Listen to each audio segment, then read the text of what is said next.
Welcome back to Parenting Roadmaps, a video series providing parents with short weekly videos focused on childhood development. This is episode number 7 of the preschool series. This video is the third and final episode on crossing the midline.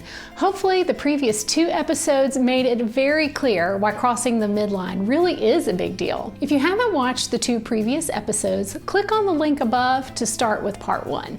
Before we begin this episode, I do want to give you this reminder.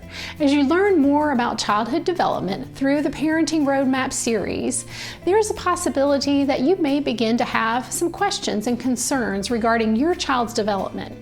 If you do, please speak openly and honestly with your child's physician and bring those questions and concerns to them. Today, we are going to look at what are some of the signs that a child may be struggling with crossing the midline, and what are some activities that can support crossing the midline for all children. There are a variety of reasons why a child may not easily and spontaneously cross the midline. Based on what we discussed in the last episode, there could be issues with the 2 sides of the brain communicating with each other. Crossing the midline can also be affected by core stability, another topic we've previously discussed. To comfortably reach across the midline, a child needs to be able to rotate the top half of their trunk while the bottom half continues to provide stability. A child who feels unsteady with this rotation will most likely figure out other ways to get what they want without crossing the midline.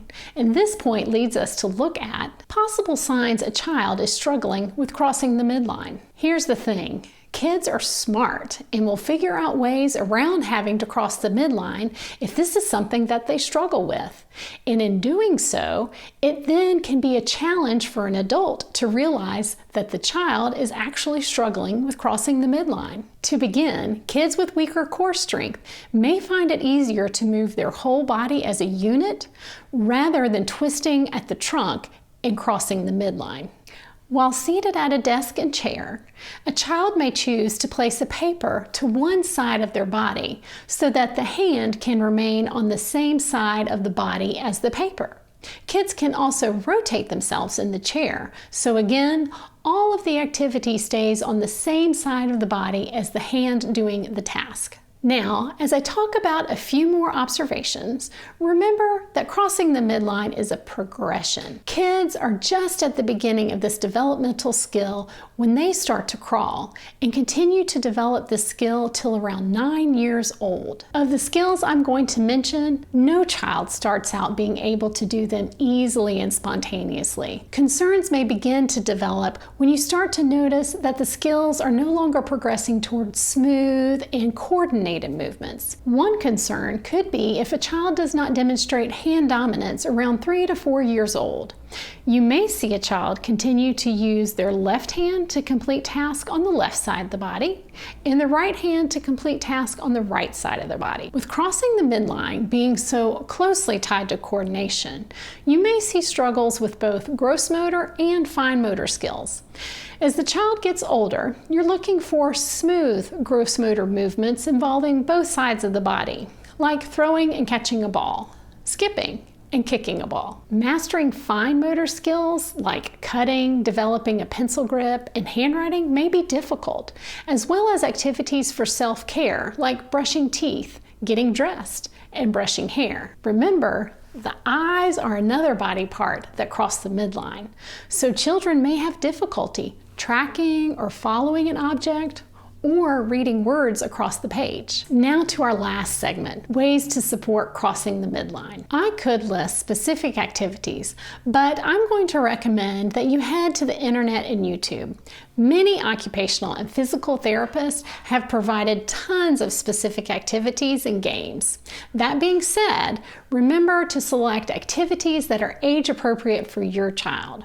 What I'd like to do is offer some broad concepts to get you started and hopefully these will be helpful regardless of the age of your child. First, think big. Kids love to use their bodies in big ways. Think about ways your child would love to move around freely and encourage the whole body to use up some space.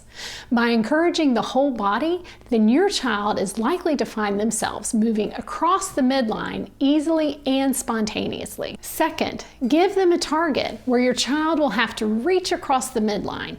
Hand clapping games and cleaning specific spots are great examples.